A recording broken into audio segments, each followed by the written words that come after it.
So there are a ton of things I have learned by doing this podcast. The one thing that I learned that I never saw coming was just to what lengths people are willing to go to discredit Joseph Smith and other early LDS church leaders. See, this very same tactic, it was used before to discredit the founding fathers of the United States in order to remake the country into something it was never supposed to be. Well, as I said earlier, now the same tactic is creeping into Mormonism. Discredit the founder, then Mormonism can be turned into something else entirely. It was brought to my attention by my friend Justin Francom that the newest effort regards Joseph Smith and the first vision. The charge that is being made by those seeking to undermine the foundations of the restored gospel is that Joseph's first vision was not of heavenly origin, but was instead his experiences while on hallucinogens. Now, as preposterous as this sounds, people are buying into it and the movement is growing. So on this episode, Justin and I break down this theory and look at what its proponents trot out as evidence. I'm sure that you'll come up with the same conclusion that Justin and I have, that the idea that Joseph's first vision was the result of, quote, a trip is complete nonsense and the accounts they use as evidence do not pass scrutiny. My hope is that by the end of this podcast, you'll be armed with the facts and be able to refute this claim when you encounter it. And that's next on this episode of the Mormon Renegade Podcast. So I just want to take a moment to thank you, the listener. When I started this podcast, I wasn't sure if anyone would really listen. Now, to my surprise, this thing has taken on a life of its own. And that's all due to you, the listener, spending your time here with me, and it means a great deal to me. Now, as a husband and father, I'm keenly aware of how important time is. It feels like there's just never enough of it. So when you are spending your time here listening to this podcast, I feel a responsibility to never waste your time. In that spirit, as this podcast has grown, I feel like I need to do you, the listener, justice. I want to continue to produce good content and upgrade the audio quality. That takes better equipment and better software, and that all takes money. Now, I've tried to advertise, but you'd be surprised. There's not a lot of people wanting to advertise on a Mormon Fundamentalist podcast. I know, surprising, right? Now, if you want to help support the podcast, you can do that one of two ways. The first is go over to MormonRenegade.com and hit the donate tab. There you can make a one-time donation, or you can go ahead and set it up to be a monthly recurring donation. Your choice entirely. Now, option number two, because I'm a capitalist, if you want to head on over to MormonRenegade.com, click on the store button, you're going to find that we've got some new swag out. We got some t-shirts, we have a tote, we have cell phone cases, water bottles, coffee cups. We got a bunch of stuff and more is going to be on the way. So, if you feel like that's something you could do, again, head on over to Mormon Renegade and check all that stuff out. If you're not in that position to do so, I completely understand. We're all squeezed right now with high gas prices and high inflation. So even if you can't, please keep listening and maybe keep the podcast in your prayers so we can continue to grow, produce good content, and better audio quality. Thank you.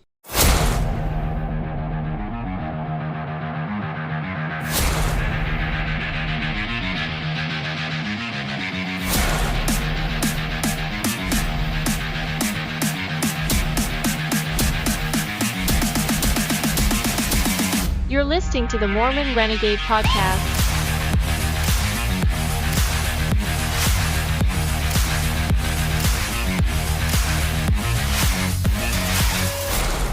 Welcome back to the Mormon Renegade Podcast. As always, you can get a hold of me either by email at mormonrenegade@gmail.com.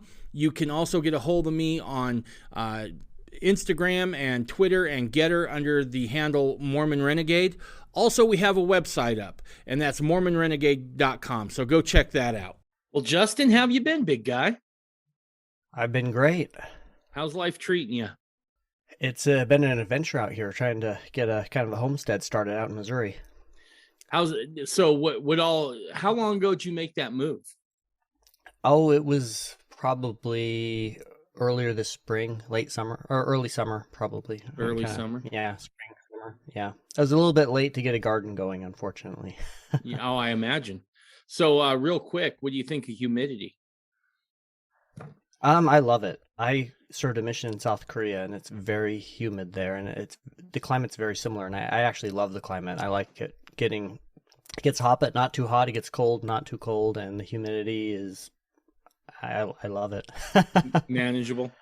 I remember when I went to Maryland, and where we were living in Maryland, we were on the Delmarva Peninsula, right between the Atlantic and the Chesapeake. And man, I could tell you what, I remember getting off the plane thinking, I am drowning on dry land. It was just, it was so humid. It took me forever to get used to it. But, well, you came on for a very specific purpose, right? And this is unlike, I think, any conversation anyone's done within Mormonism so far. And we're going to start by asking the question, did Joseph Smith, and I giggle even saying it because it's one of those things I'm like, I can't believe I'm saying this out loud, right? The things that I found I've had to do sometimes and say just floor me, and this is one of them. There's a lot of internet chatter right now. There's a lot of stuff on the blogosphere, that talks about kind of the latest proponents of those folks who maybe don't want to discount Joseph saw something, but at the same time want to rationalize it away.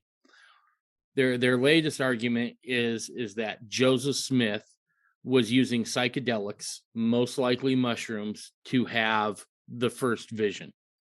I've read some other things since you first brought this up to me, where there's even some people who say, oh, all that stuff in Kirtland, that was a mass hallucination. They were spiking the sacramental wine with psilocybin and all these other things.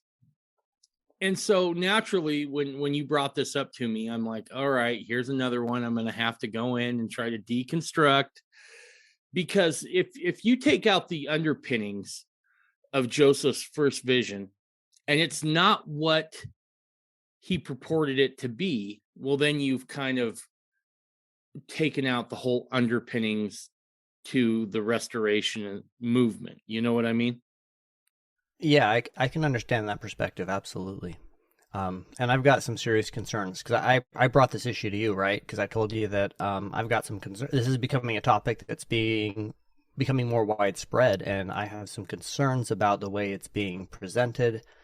And frankly, I'm not the greatest historian. I'm more of a philosopher, theologian type, and so I don't, as far as like arguing historic minute details is not really my thing, but I think I do have an awareness of critical thinking and looking at motivations and reasons why. Let me ask you this. You're being brought around, yeah. Let me ask you this. You said that you were seeing some things in conjunction with this that was really concerning you. What are those things?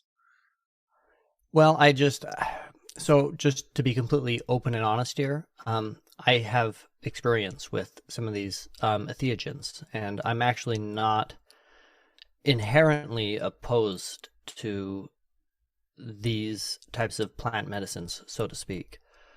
But I am very concerned about rewriting history and trying to shoehorn things in that aren't accurate. I believe in truth above all else, and so when I see, well, first of all, from a historical perspective, when I see people trying to manipulate a story, change history, that kind of rubs me wrong. But it's actually more than that, because I've also seen people that get involved in some of these things that take a very negative turn in the gospel. It does seem to be, I don't think it's inherently a problem, but it does seem to be something that leads people away from the gospel and the restoration, or it can if it's not in the proper context. And that's my greatest concern, is that this is being promoted as an alternative, and that it's going to lead people, that some of these lies can lead people to false understandings and ideas and perceptions of the history and the authenticity of the restoration. Right. No, I think that's well said, because look, if you are taking any of these things with this idea of it will just by its very nature bring you closer to deity, I'm not sure that's the right mindset to be going in with that, right? I mean, And that scares me greatly. The other thing that scares me about this is what I alluded to here just a few seconds ago, which is I feel like it's another tactic of taking out the legs from under the movement that Joseph Smith started, the restored gospel, right? The first time I had you on, it was about Justin Griffin and the Who Killed Joseph Smith movie, right? And trying to take out Brigham's legs. And I think this is just another effort in that same vein to take the gospel's foundation out from under it.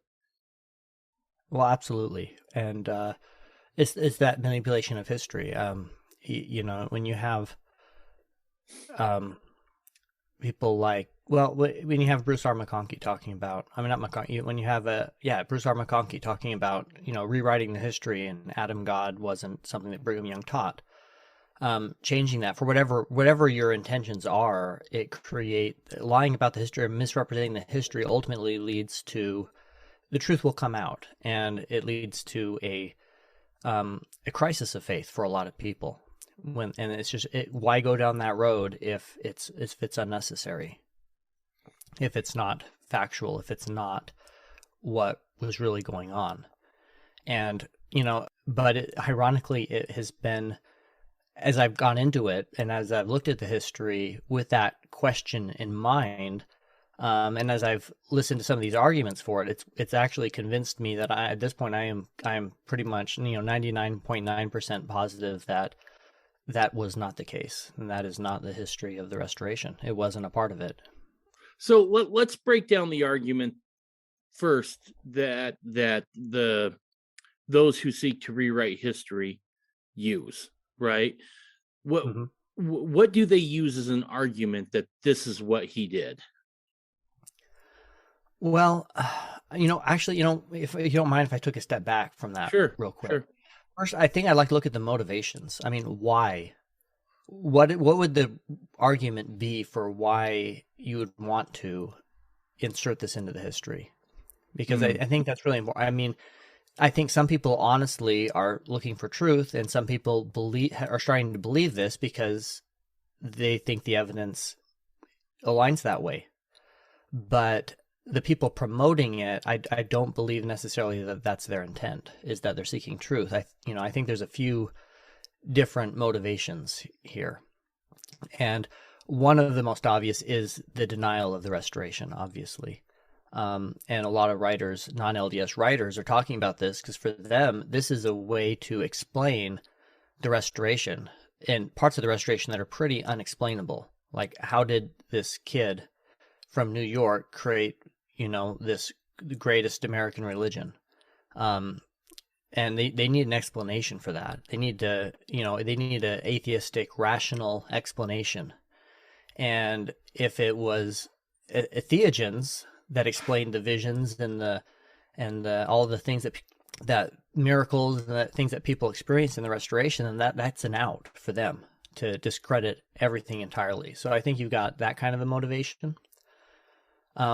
And now another motivation, though, is some of these people are promoting these ideas that still, at least for now, claim to be faithful members of the restored gospel. And I think for them, it's actually, the idea here is they're pulling Joseph Smith down to a more equal footing with themselves. If Joseph Smith wasn't special, other than he just found this medicine that could connect him with God, then they can do the same. And if they connect to that medicine and they have different ideas, that's just as valid.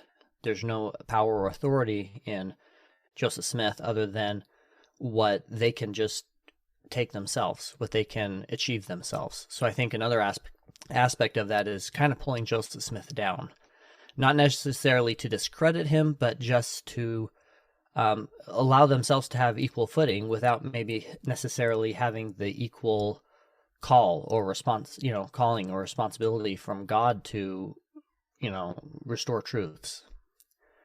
And the final one, and this is the one that concerns me the most, is that I think it can be used as a justification for people that are looking for a shortcut to God. And if you can connect to God through some medicine and that's it, there's no ordinances required, no commandments, no nothing. You just can take some medicine and wow, now you're with God, then in my opinion, that's what I would call a shortcut. It's an easier path. You don't have to sacrifice anything. You don't have to conform to anything that you don't want to. You can make your own reality. And as a shortcut, that's kind of my biggest concern here, is that people are looking at this as that by promoting this idea, it creates a shortcut. So, and there's so many ways that can go wrong, right? I'm just sitting here off the top of my head. If you're looking for a shortcut to try to have a deeper connection with the Savior or your Heavenly Father, there are no shortcuts. I mean, it doesn't really work like that. You have, like any relationship, you have to put in the time. You got to put in the effort. And even for the most seasoned adherent to the restoration, that's an ongoing process, right? And part of living the gospel is the journey, right? Learning how to communicate. The other problem I have, or the concern I have, is that when people want to take that kind of shortcut, I worry that they could be susceptible in that state to influences that may not necessarily be from a good source, right? Not coming from our Father in heaven, coming from the adversary. I worry about that entirely. Well, I think, and that's very common in a lot of any kind of New Age movement, right? It's the whole idea of the New Age movement is that we are God, and therefore, there is no other God. We are God. We create the law of attraction. We don't need to ask God. We don't have to be obedient to God's laws and commandments. We can create our own reality. And while there's certain truths to that, the way it's gone about by New Age, it's a replacement. It's a shortcut. You don't have to worship or know God. You can have these things without it, and that's very, very dangerous. What could go wrong with something like that? Well, what you see here is different stories and interpretations of experiences that people have under psychoactive substances. A lot of if everybody was always connecting to God the right way every time, then I think everybody would come out with the same message. Everybody would get the same kind of ideas, the same kind of revelations, but we can clearly see that's not the case. So it is opening yourself up to diverse spirits, and we already know that those aren't all from God. And what I also think is, like, when you have, we already know that blessings are predicated upon laws, and if you don't have to obey God's will, but if you can get the things you want in your life through exerting your own will, without if you can find happiness and contentment through exerting your own will, then we don't need God. And as somebody who believes in God and believes God's our Father and He gives us these things gives us commandments for our own benefit, that's very dangerous, because now it's the lie. It's the lie that you believe that gets you. It's not the maybe even the truths that you don't understand or don't comprehend yet. Right. Look, I want to make it clear here. I don't have an axe to grind as far as what people do with their own consciousness. It's not something I would do. However, I have seen a lot of research coming out about veterans being helped tremendously by the use of plant medicine. So if it helps someone, then great. But I don't think it should be used as a shortcut or a substitute to experience the atonement working on a person's behalf or experiencing the atonement in their own lives. Does that make sense, Justin? Yeah, I think that's very a valid way of looking at that, and a valid approach. And yeah, I think that's pretty fair. But again, my concern is that, yeah, shortcuts. And that's probably my biggest concern. I first kind of became aware of this. I can't seem to find, I was reviewing it just the other day. But there's more of a academic paper put out about Joseph Smith, implying that Joseph Smith was using psychedelics. It wasn't really well thought out. It was more of in my opinion, it was more of a hit piece. Somebody from the outside of the church who was just trying to explain the Mormon phenomena. But a little bit more recently, in 2017, there was a Sunstone symposium where you had a couple of presenters talking about this idea that Joseph Smith was basically drugging the Mormons, and that's where all these revelatory experiences came from. And until I started researching it, and then it was pretty apparent that, at least to me, that that's definitely not the case. And it's concerning to me that it's being promoted because, well, especially because people who that are presenting these ideas, some of them know better, especially if they're experienced with some of these plant medicines. They really should know better. And if you don't have experience yourself, you might not even realize that. And so I guess that was another reason I felt like I wanted to discuss this topic, was because I feel like I'm coming from a place of neutrality as far as whether or not Joseph Smith was using any substances, and possibly even favorable towards the idea. And yet the research that I've done and the arguments that I've looked at just don't hold any water. So what are the arguments they put forth then that, hey, Joseph was on shrooms, right? I mean, as I've read through it, that seems to be what they're saying, right? Is that he was using psychedelic substances to have psychedelic experiences, and one of them he just happened to tap into, that he was able to start a new religion. Yeah, exactly. So I'm going to borrow from some of their research because, like I said, I'm not the most minute scholar when it comes to some of these details, and they've brought up some of the best evidence they could find in favor of this idea, and frankly, it doesn't hold a lot of water. So this first one here is a quote from Parley P. Pratt, and he says, "As I went forth among the different branches, some very strange spiritual operations were manifested, which were disgusting rather than edifying. Some persons would seem to swoon, sway, and make unseemly gestures, or be drawn or disfigured in their countenances. Others would fall into ecstasies and be drawn into contortions, cramps, fits, etc.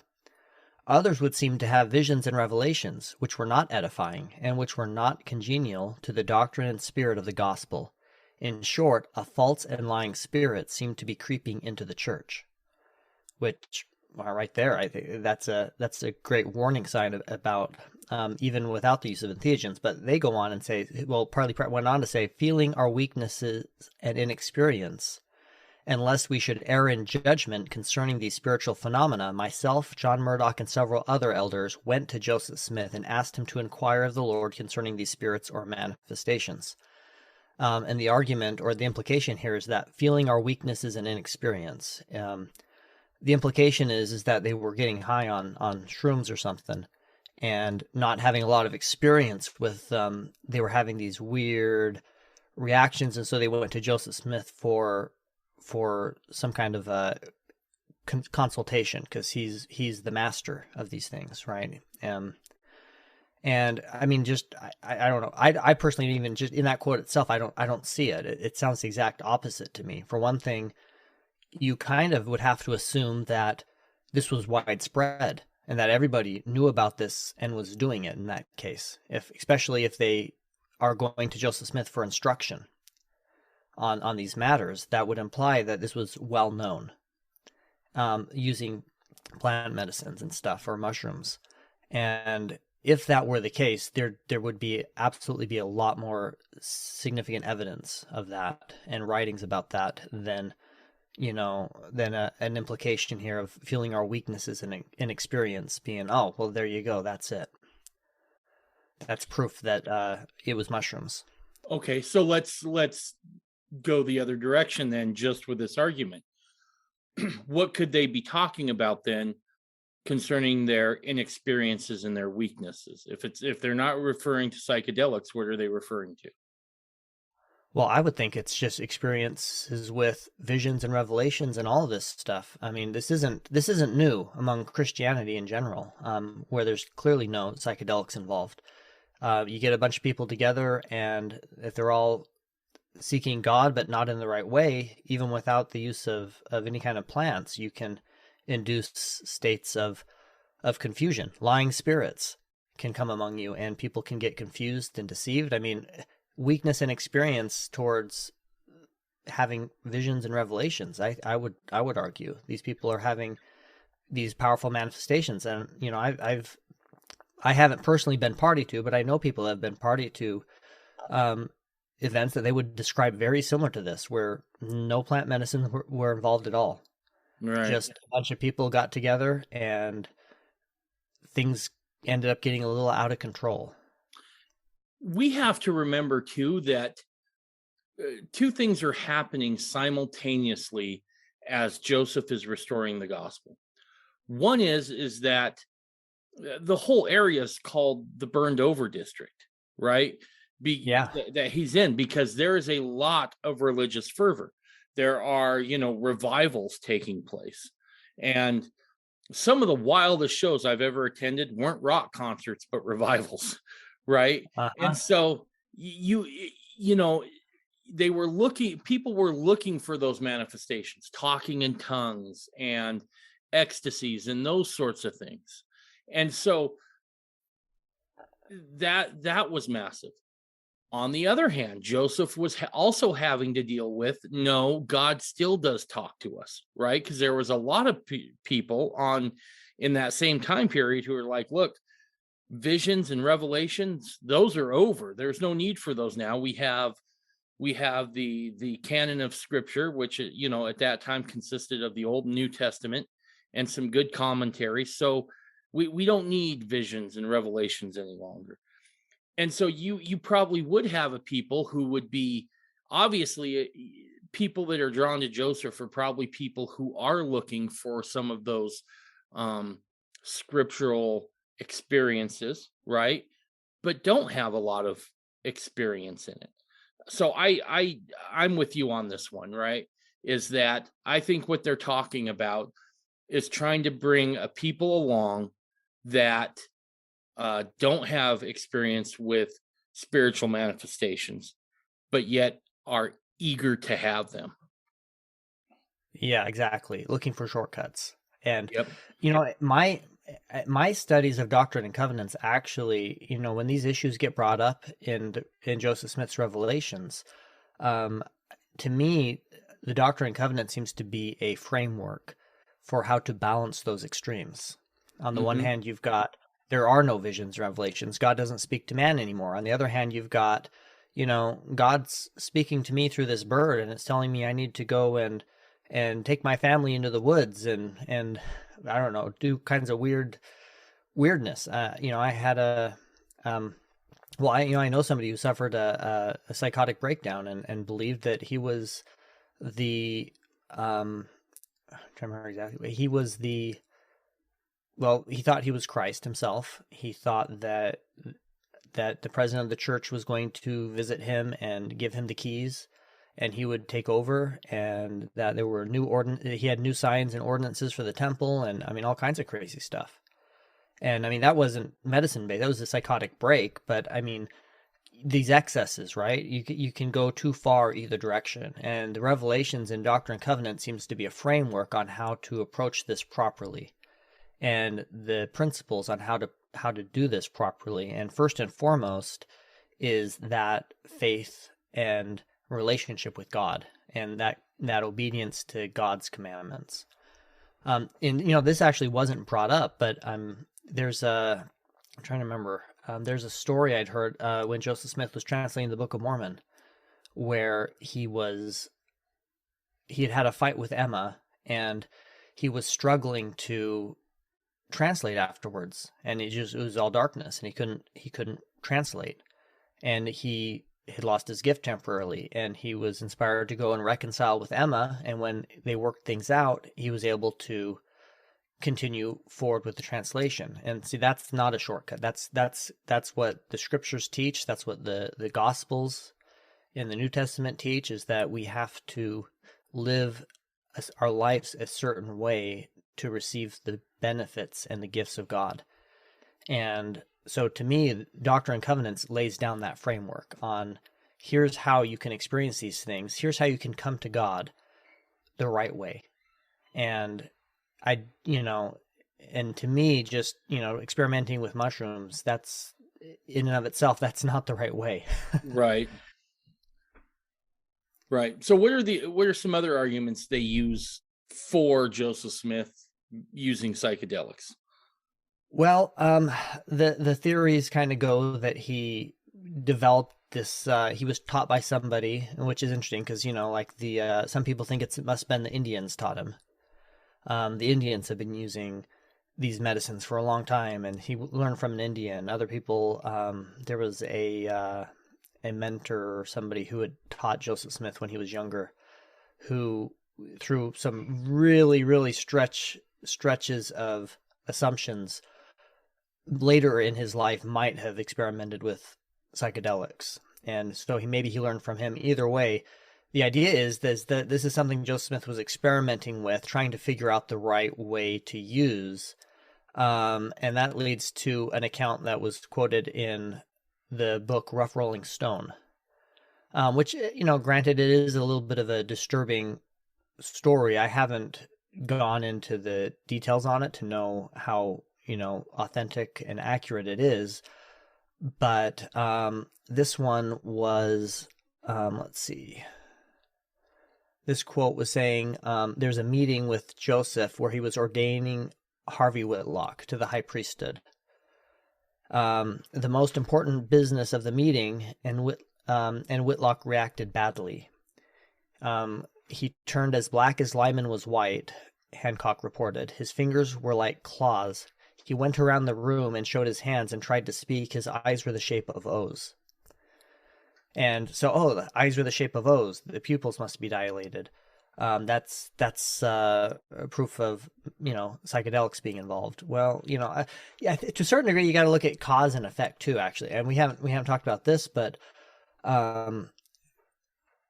you got to ask, well, why are the eyes dilated? Is it because of medicine, and that's causing that effect, or is there some spiritual thing that would also cause the same physiological effect? Because I think that our bodies are important, and the things that, to me, if science were to monitor the body and be able to say, oh, this is what's going on in the body when you're praying, when you're having a spiritual experience, and being able to measure that doesn't mean you're not having a spiritual experience. It doesn't mean that you're just having a physical experience, just because you can measure it physically, right? So, I think that's really important to understand. But in this case, so they were astonished at the turn of events. Hiram exclaimed, "Joseph, that is not of God." And Joseph, unwilling to cut the phenomena short, told Hiram to wait. But Hiram insisted, "I will not believe unless you inquire of God, and he owns it." And so Joseph then bowed his head, and in a short time got up and commanded Satan to leave. And then Harvey, laying his hands upon his head at the same time. And then Hancock said to Lehman Copley, who weighed over 200 pounds, somersaulted in the air and fell on his back over a bench. And then Waite cast Satan out of Copley, and Copley was calmed. So that story, first of all, a 200-pound man suddenly doing a backflip also doesn't sound like psychedelics. Maybe super soldier serum, Right? But not mushrooms. And the idea here is that he was being ordained, and they ordained with oils back then a lot of times, and so the oil might have been laced with something, which that's a real stretch.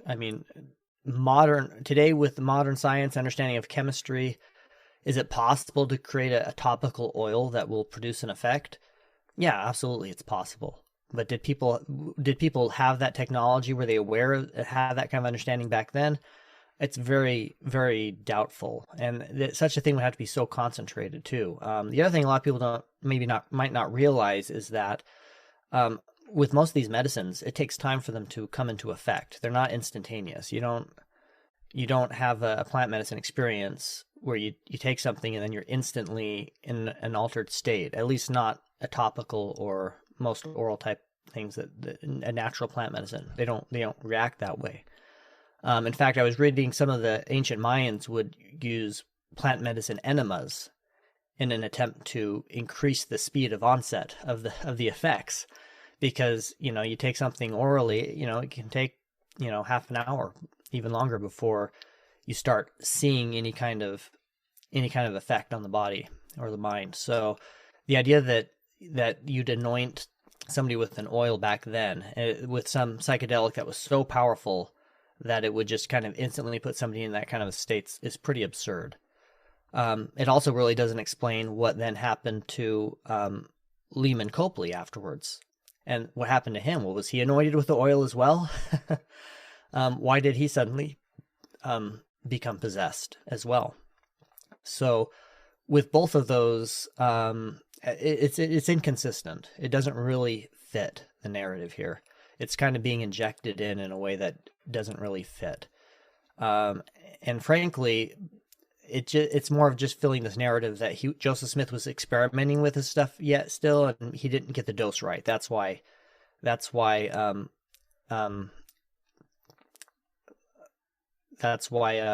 was it? Whitlock, Harvey Whitlock. That's why Harvey Whitlock had a bad experience, because he got too much. It was too strong. And so, yeah, again, this narrative, I don't see it. It's not there at all. To try to inject that into this story is disingenuous to anybody who knows anything about this, anybody that has any experience. Well, and that it further casts dispersion on Joseph Smith's character, right? I mean, essentially what they're trying to say here is that Joseph Smith was like slipping people roofies, right? Yeah. Oh yeah, exactly. And so it does. You look at the whole argument, and it's gross. I don't know how else to put it. It's just gross. Well, and I don't want to get too personal here, but I've had spiritual experiences without any kind of psychedelic plant medicine or anything, and I've had good spiritual experiences. I've also had some pretty scary spiritual experiences, and so this idea that it's Joseph Smith's fault here too, like you're saying. Not only is the implication that he's slipping people drugs, the implication is that this satanic manifestation was due to Joseph Smith's inexperience with administering these drugs, as opposed to a bad spirit came in, Satan came in and manipulated the spiritual experience, which we have that exact same account with Moses and even Joseph Smith's first vision of there are dark spiritual forces out there, and that's also very clear in Doctrine and Covenants. And so this kind of tries to put the blame on Joseph Smith, and I don't think that's very fair either. And I think I was kind of trying to figure out how someone even came up with the idea that this is where it came from, right? And one of the things I've thought about is, are people projecting, people who dislike religion in general, projecting, right? Are they projecting their Jim Jones fears, back on Joseph Smith a little bit? That's a good point. And that's the thing too. I mean, I believe in spirituality, but I also believe in religion, right? The religion's the framework in which we interpret and understand these kind of spiritual experiences. But I think a lot of these people, they want to divorce. They want the spiritual experiences, but they don't want the religion. And ultimately, like you were saying, this is kind of a way of escaping the religious aspect of it. You don't have to believe Joseph Smith was a prophet, but you can believe that, well, maybe he received some things that were true because he was just on some plant medicine. Yeah, and but again, if that's the case, right?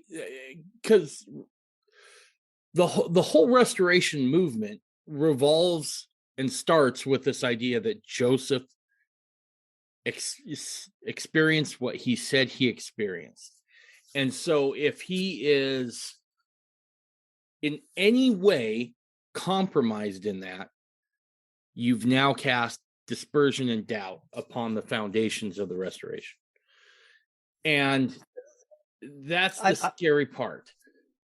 I might challenge you a little bit on that, because I do believe that some things were not as Joseph Smith initially proclaimed them to be. A lot of the first vision, I mean, the atheists say that he changed the story. I believe he revealed more and more as he was more comfortable sharing more and more details. I would agree with that. Yeah. A lot of the doctrines, plural marriage was something that Joseph Smith kept very close to his chest, to the point that you've got people denying that he taught it and lived it even, because of that. But that doesn't mean that he didn't. That there might not be, there could be things. I mean, I'm open to the idea that, well, maybe there were things that he just kept closer to his chest, not because it wasn't true, but because people weren't ready to receive it. So I do understand the idea that, well, maybe that plant medicine was one of those things. I don't think that is a completely invalid argument, to be honest. But if you're a guy, because you have to look at the totality of their argument, which is Joseph Smith was power hungry, everything else, right? If it was plant medicine that got him to that point, he would be all for other people taking it, right? My thought is if he's that guy, he's going to introduce that a lot sooner, right? Oh, sure. Yeah. I mean, they're kind of trying to argue that he did, and that explains everything, because he did start, but it was in secret, but it wasn't in secret. It's a very inconsistent narrative. And there's a large difference between holding certain things closer to the vest until you feel like people are ready to hear it, as opposed to being in a compromised state of mind when you have your foundational religious experience. Sure, I can understand that. Yeah, absolutely. And so I think probably the biggest argument is this idea of the Kirtland Temple experience. Mm-hmm. Because you had like 500 people having these powerful visions and spiritual edifying ones too, to point out, no devil sneaking in and causing mischief, type of experience. And you've got happening to all of these people. And so if you want to believe that Joseph Smith was using entheogens, then this is the perfect explanation for how you'd have that much witness and testimony of these kind of spiritual things. And so that's probably, I think it's one of the key arguments, or one of the key premises, is that can explain how so many people had, a powerful experience. But it's also, ironically, probably the most flawed premise of all of them as well. Yeah, so in preparation for this, I did a lot of looking at what some of those experiences are like, right? And, in full disclosure, I certainly tried it as a young man before I was a Mormon. But the thing I found is this isn't something that causes mass hallucinations that everybody sees the same thing. These are personalized experiences, right? So this idea the idea that, in Kirtland, with the dedication of the Kirtland Temple, Joseph puts some psilocybin in the sacramental wine or whatever it is. The thing that says he didn't do that is the fact that people are saying they saw the same things, right? You have independent corroborating accounts that show that he is that they are witnessing the same event, right? If you're Yeah. on some kind of hallucinogen, those are all very personal experiences that are dictated in a lot by the baggage you carry around. And as humans, we know we all carry different types of baggage. Some stuff is similar, but we carry different kinds of baggage. So this idea that hundreds, if not thousands of people are witnessing the same thing, and you can chalk that up to a mass hallucination, I don't buy it. Well, exactly. And this is something that people who don't have any experience with these kinds of things might not be aware of. But you don't lose. So I think that as this is presented, it's the idea here is that, well, Joseph Smith suggested to them that they saw these things, and because they were under these effects, therefore they saw them. And if you don't have experience with that, you might assume that that these kind of medicine is a hypnotic type of experience where you're open to suggestions, and people can tell you what you see and you'll see it. And that's also, that's deeply flawed, and people who do have experience with these things know that it is, like you said, it is a very, it's very personal, and you are not in a state where you can't decide or discern things. You don't lose your identity. You are, I mean, that was one of my biggest concerns with even having, going into an experience with plant medicine was, well, am I going to lose myself? Am I going to come out of it somebody else? Or even just for a moment, am I going to lose myself? And frankly, that's not the case. I think alcohol actually is more likely to put you in a state of being open to suggestion than any kind of entheogens would. And even then, as most people, well, maybe not most people, but as many people might have had experiences with alcohol, even then, if you're drunk and somebody says, "Oh, look, that's an angel," you're not just gonna be like, "Oh, wow, amazing." Right. So yeah, that's one of the issues. And another one of the issues with the whole Kirtland thing, that to me is just the smoking gun is dose. Dosage with plant medicine is pretty important. If you don't receive enough medicine, you're not going to have any discernible effect whatsoever. If you have too much, you're going to be in a coma. It could possibly kill you. So how do you administer plant medicine to 500 people and get the dose for all of them exactly right? Unless you had some sort of a very obvious manipulated situation. How much do you weigh?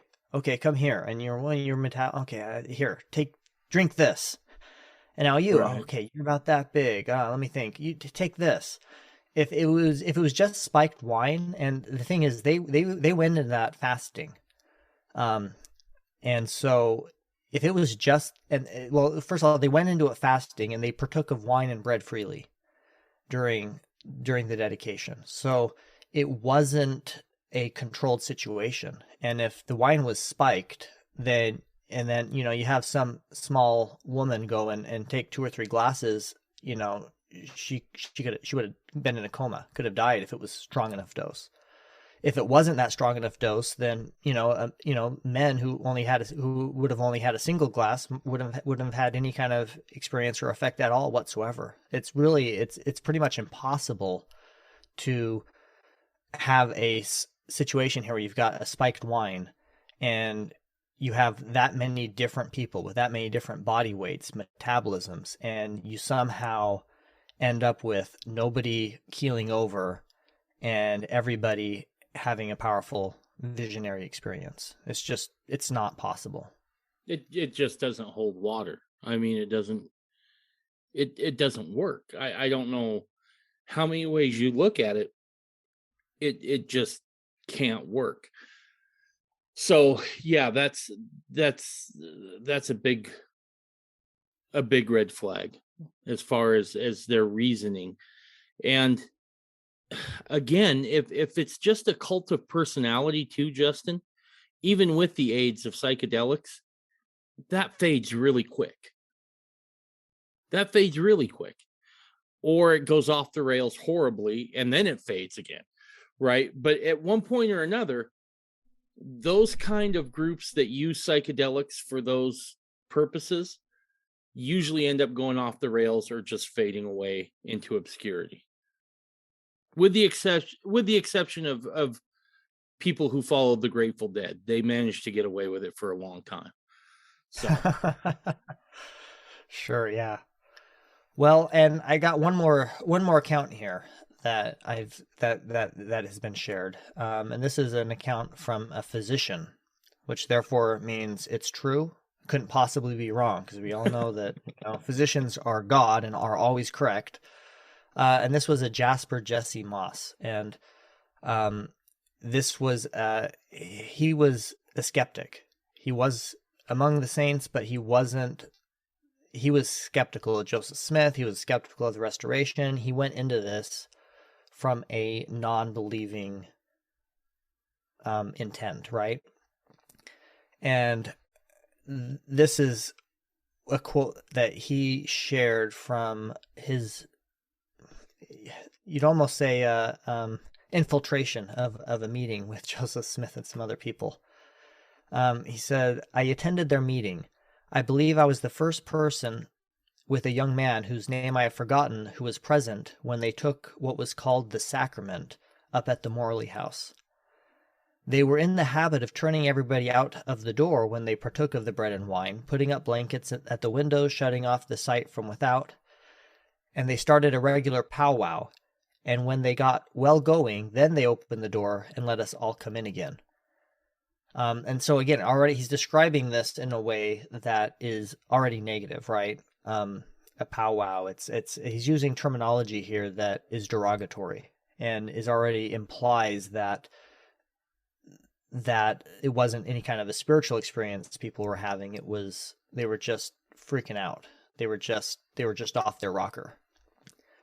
But then he continues on and says, let's see, a young man and myself made it up that we would stay in unless they took us out by force. The young man got asleep, and I had the dumb evil and could not talk. But they did not carry us out, but went on with the sacrament.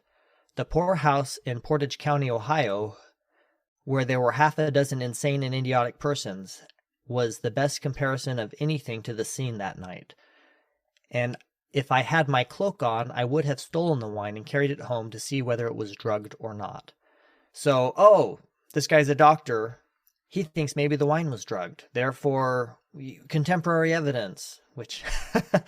but in reality, somebody else came up with this idea first. Thought maybe things were drugged. That doesn't prove anything. Just because somebody 100 years ago had the same, or maybe actually pushing a couple 100 years now, had the same concern or theory on what was going on. That's not. He didn't grab the wine. He didn't test it. What was interesting to me about this, though, is that. To me, it looks like he didn't partake of anything. It looks to me like he did not take of the bread and wine, because if he had, he wouldn't have had to steal it to see if it was drugged or not. He would have claimed he had it and he knew it was drugged because he partook of it. And yet, so I mean, it's pretty clear to me that in this account, he did not partake of the wine. The proponents of the psychedelic theory here are claiming he did, and that's he said he had the dumb evil and could not talk. Well, that's a side effect of, or a potential side effect of using these things. So that's proof that he did. Well, that doesn't add up. In fact, the fact that he claims that he had the dumb evil and could not talk, to me, indicates that there was something going on, and he was being spiritually barred from interrupting or messing with the events going on that night, which is again more a sign of an actual spiritual experience happening, not just some kind of a drug orgy as this Jasper Moss tried to portray it. Something else too that got me as you were reading that account, you have to remember also that there's a large portion of society during that time that were kind of suspicious of secret societies. right? Oh There yeah, was a yeah. big thing going on with, Masons. They, a lot of folks were into the Masonic conspiracy going on at that point. They'd been, um, you know, trying to, pin murders on the Masons and everything else at that point. And so when he gives his account with, and they put blankets over the windows and they shut the doors, and if you're familiar with the time in which Joseph Smith is living and performing his work in the Restoration, and you're familiar with the social uh, inclinations of the time, you can see a lot of these arguments start to float to the surface based on what's happening in the zeitgeist, so to speak. Oh yeah, and trying to cover trying to keep these things private is no indication of anything nefarious either. It's just a desire to keep them private. There's a reason why temples aren't made of glass. Right. Sacred things have always been intended to be kept private, and we're not supposed to cast our pearls before swine. So a desire to keep things private for people like this guy from interloping and drawing the wrong conclusions because of his own, clearly, he went into that with a desire to prove or to out what was going on. He was not there to believe, he was there to expose in his own mind. So, a desire to keep sacred things private that's very natural. I don't think anybody would want to have a personal, spiritual experience out in broad daylight with a bunch of people laughing and mocking. Yeah. No, yeah, that's a good point, but it doesn't make for a sexy story if it's not secret. Yeah, and who knows? Who knows the reliability of that account, anyways? Right, because you could tell he wasn't favorable towards Joseph Smith whatsoever, or the Mormons. Yeah. So let's.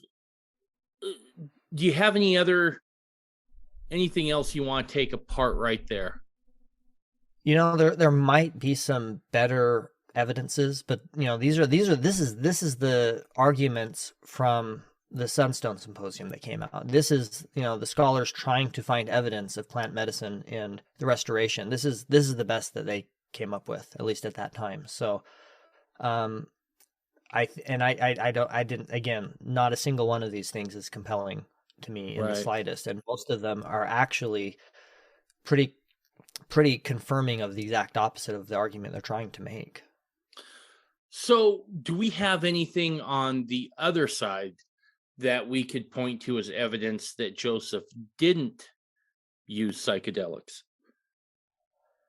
Well, I think a lot of these already kind of, like I mentioned already, are pretty self-contained evidences that they weren't, like Kirtland, like the impossibility of being able to properly dose that many people to have a shared experience. It's just not feasible. The idea that, maybe somebody dressed up as Christ. Okay, maybe somebody did, but not everybody did have a spiritual experience. So if most of the room's high and Joseph says, oh, that's Moses, and everybody looks and is like, oh, okay, that must be Moses because they're high. Well, the person who's not high is going to be like, wait, that's not Moses. I know who that's just so-and-so dressed up dressed up in a costume. And we would have heard those accounts as well. So, honestly, I think some of the best evidence that Joseph Smith did not use entheogens is actually contained in these arguments already that we've kind of already discussed. But I think one other important one is to understand Joseph Smith was very progressive, in a proper term of the term, in the proper use of the term, meaning he was looking for truth, and he was open to finding truth wherever it may be. He wasn't afraid of something just because it was culturally taboo, clearly. And so, and we know that Joseph Smith taught many things that were very heretical to the Christianity and the common culture at the time. And so knowing that, I mean, first of all, there's no reason for Joseph Smith to have hidden this, in my opinion. In fact, it would have been very easy to incorporate it into his theology. and especially at the very least into some of the symbology. Like if you look at some early Christian work, there's actually some very interesting evidence that early Christians did use entheogens. You can see the Amanita mushroom depicted in early Christian art in a way that's, well, pretty bizarre. Like, like the artist must have been on something when they created that. And so, where's the sacred mushroom adorning the temple, or hidden in the symbology of the temple? It's not there. Where's the hidden mushroom in the Revelations? And it's not there. And I don't, if Joseph Smith was having these experiences with the aid of entheogens, I don't think he would have shied away from teaching that and incorporating that into the religion. And the fact that he didn't is also, in my opinion, really strong evidence that there was nothing there. Yeah, we forget that Joseph Smith is upsetting a lot of norms in Victorian society, right? I mean, a man can have more than one wife. That's pretty salacious stuff. And well, it can be salacious now, but it was really salacious in the 1800s, right? This idea of people coming together and living and working together, and trying to build almost a counterculture, was again on the fringes of society at best. Oh yeah. Certainly, Well, he wasn't the first to think about a community like that, but he was definitely the most successful. And I agree with you that if this was something that was central to him gaining revelation, to his visions, I think he would have made it known. Yeah, at least to an inner circle. Right. And you'd at least see signs of it. And it's not there. And it's not just plural marriage. You've also got, to me, that's not that revolutionary. What was truly, I think, revolutionary about Joseph Smith's teachings and the Revelation, that even to this day, in my opinion, is the biggest gulf between us and Christians, is this idea that God once was a man, like we are, and that we have the ability to become like God, that we are literally the offspring of God. That is still to this day completely unacceptable in modern Christian society and culture. They see that as bad as New Ageism and occultism and devil worshipry. It's a cardinal sin to Christianity as a whole. So to dare to preach a theology that man can become gods, but be too timid to talk about some beneficial plants that God created that might help you have a relationship with God, I don't see it. I don't know why he wouldn't have taught and shared it. It just doesn't make any sense. Absolutely. So, real quick, without naming individual names, are there certain groups that are espousing this doctrine more than others? Is this just secular scholars who's looking to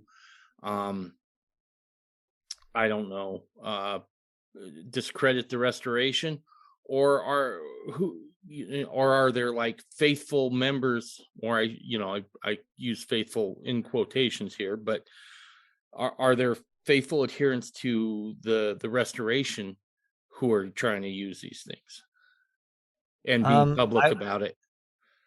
Yeah, I don't know about being public per se, but I do know, and again, I don't want to name names, but I am aware of people that are promoting these things in a way that I'm personally kind of uncomfortable with. Okay, and so yeah, go ahead. No, I was going to say, so let's do the whole know them by their fruits trick here, right? That litmus test. Yeah. In the folks that you're aware of that are espousing this heavily, what has been some of the fruit of that, the outgrowth? A large part of it has been ultimately, well, long term has been a denial of the restoration, where, not a complete outright rejection, but more of this idea that, Joseph Smith, restoration, sure, maybe Joseph Smith was an ascended one, like Christ, like Buddha, like I can't remember the Indian one, but you know what I mean. Yeah. He was just an ascended master, and therefore the restoration, you can take it or leave it. It's just one of the many ways to God, and so that's been ultimately, well, from a faith perspective, that's the most damaging, and that's one of my biggest concerns. And the second one is a destruction of family and relationships too.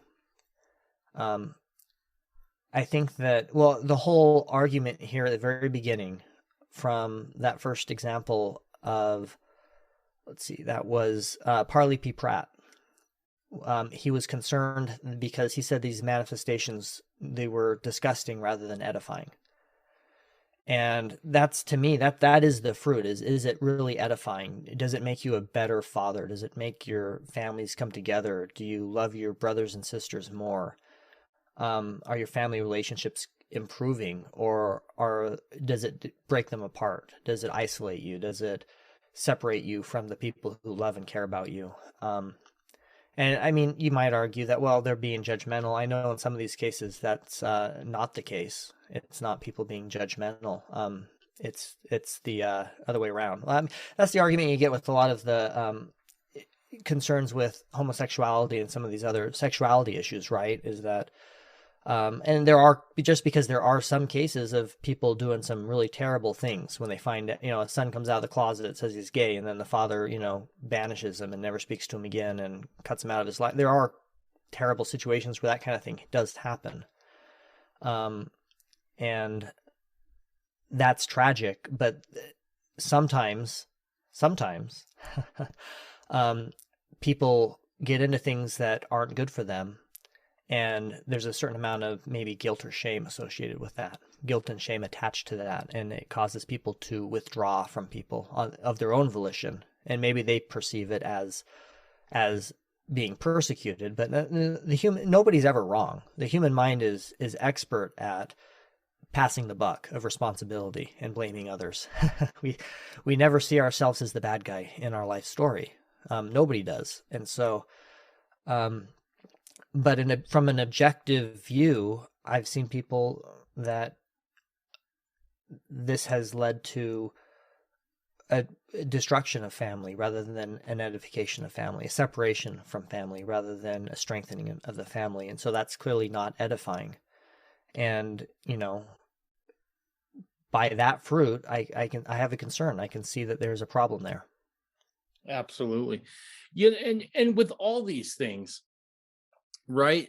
Whether it's again the Who Killed Joseph Smith film, or now this, let's just stop for a second, take a deep breath, don't get excited, and let's look at what these ideas are producing, because that will tell you what's really going on. That tells the story.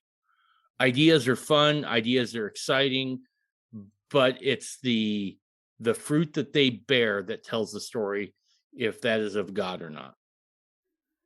Yeah, absolutely. Well, and I guess one other angle to this whole thing too, in my opinion, is if you really buy into this, it kind of sets you up to potentially fail in other ways.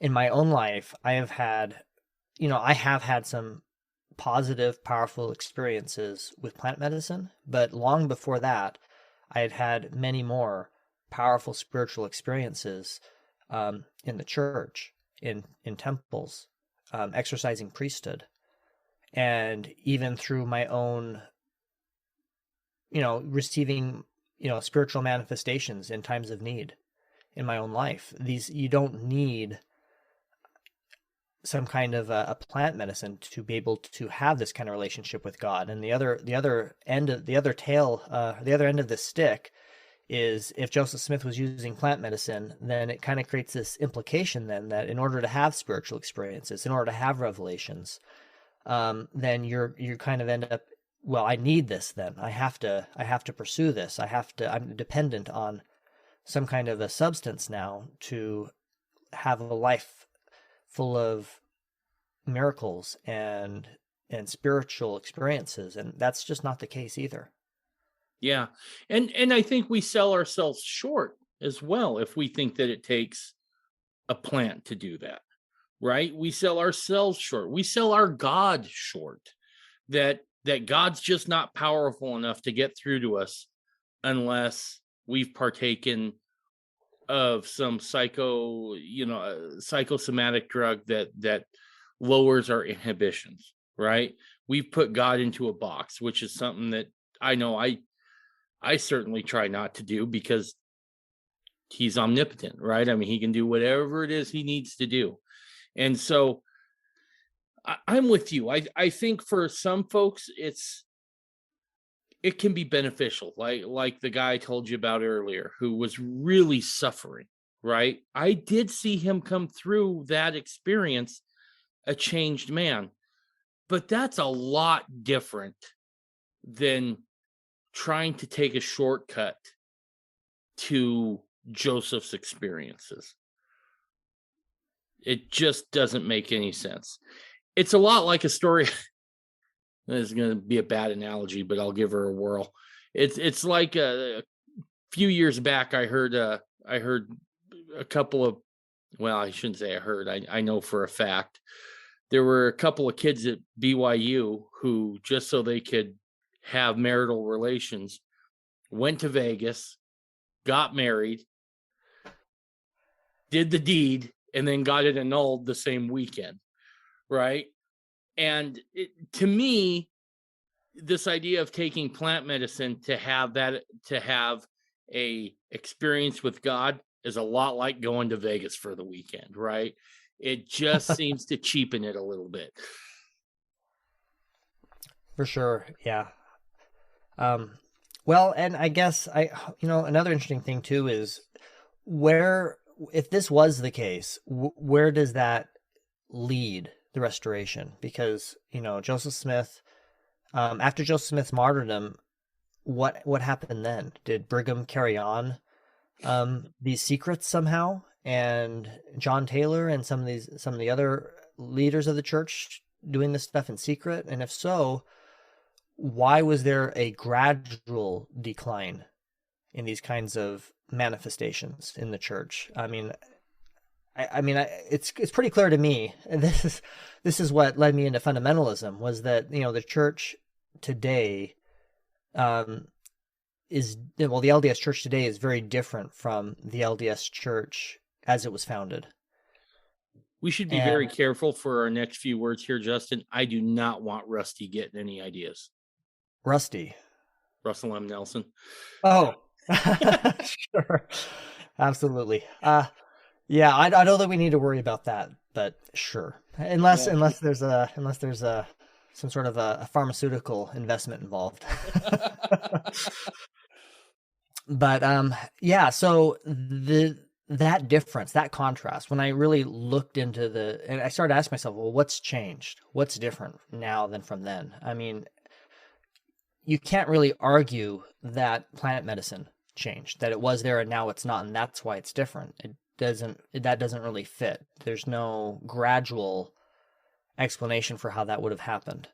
But what you do see is people that gradually lose faith and willingness to live the gospel, having a desire to live the gospel and live all of the restoration.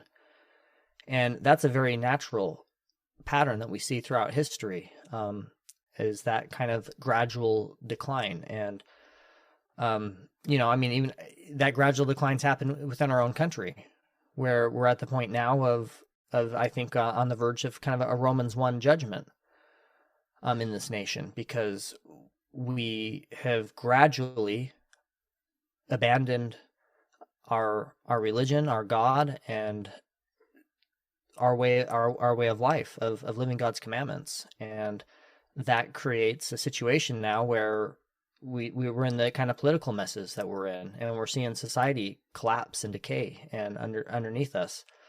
And I it'd be nice if there was a simple solution. It was like, oh well, George Washington was on psychedelics, and we're not today, and that's why it's different. But I don't think the real answer is that simple.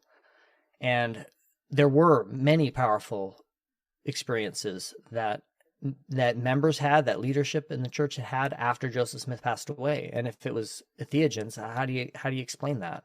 How do you explain the continued, at least for a while, the continued outpourings of spirit? I mean, you had Drew on the other day talking about the transfiguration of Brigham Young. Right. So again, what? Brigham Young dosed everybody? I mean, right. Where does that end? And how do you explain the gradual loss of the gifts of the Spirit if the gifts of the Spirit are merely something you take? It's just a magic pill. Right. And also you asked, where does it end? Well, I think ultimately it ends with, if this sort of narrative catches hold, it ends with the restoration really being just another idea that's kind of tossed to the side as one man's psychedelic trip. I mean, that's ultimately where it goes.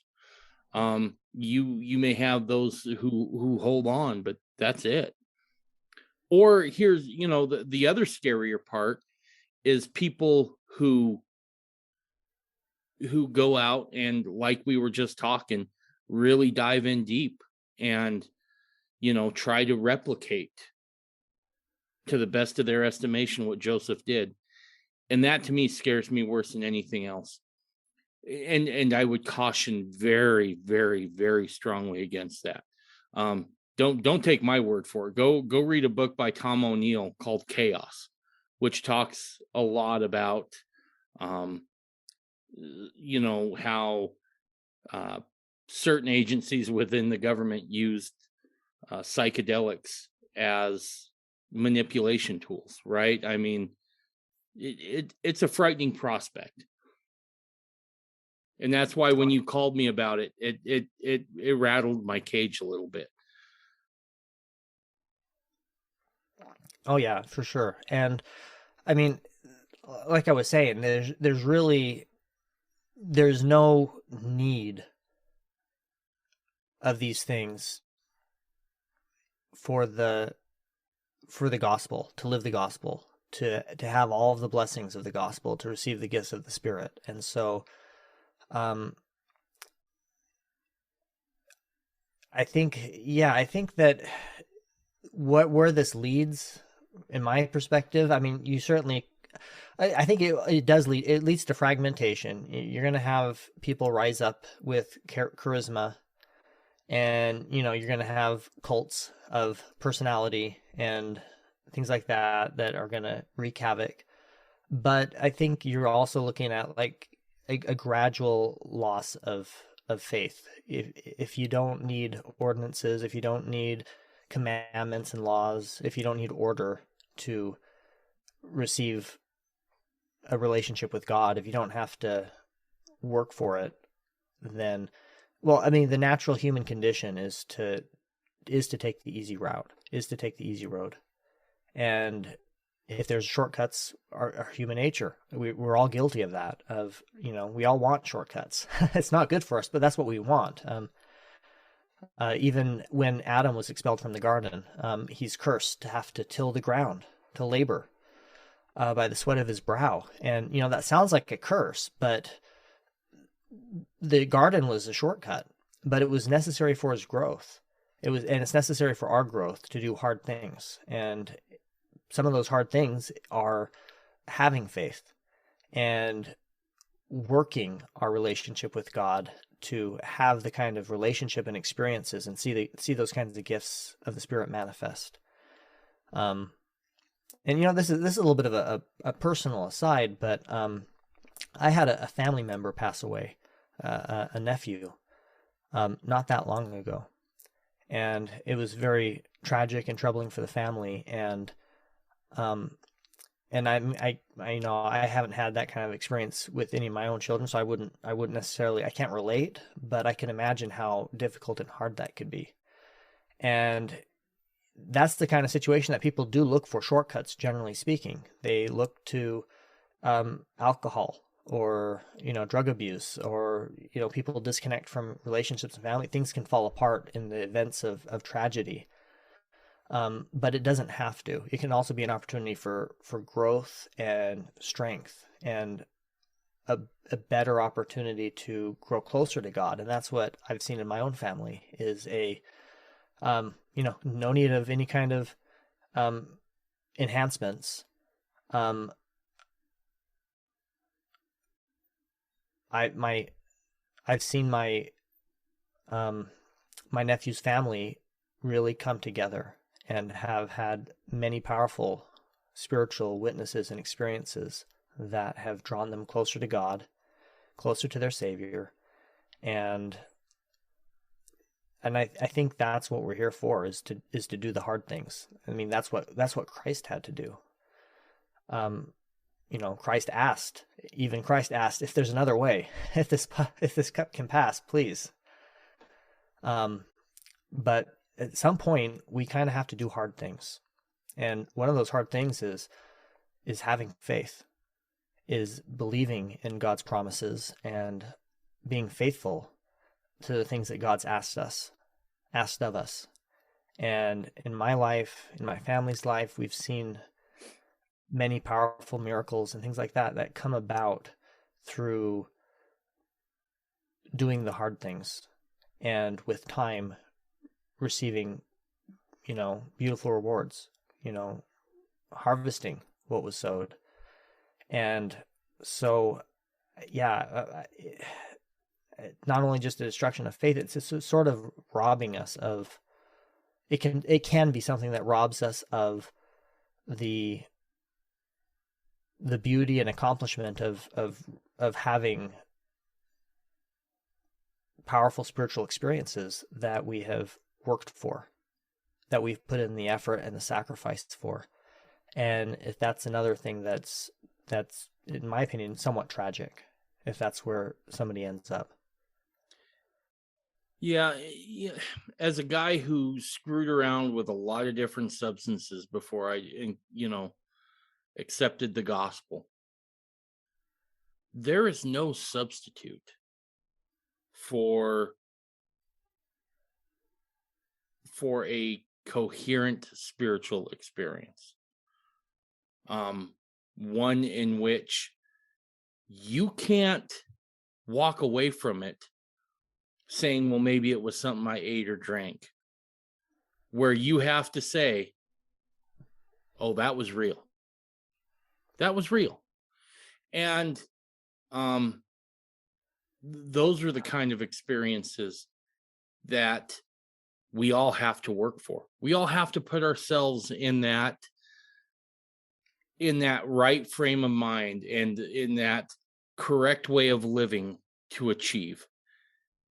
But in some ways, I think that's what makes those experiences so much sweeter and so much more of a reward, because in that process, we've learned that, okay, if I do what God asked me to do, if I walk up to my covenants, if I put in the time, if I'm on my knees asking for help, he's going to respond. And I don't have to rely on a substance to get me there. I think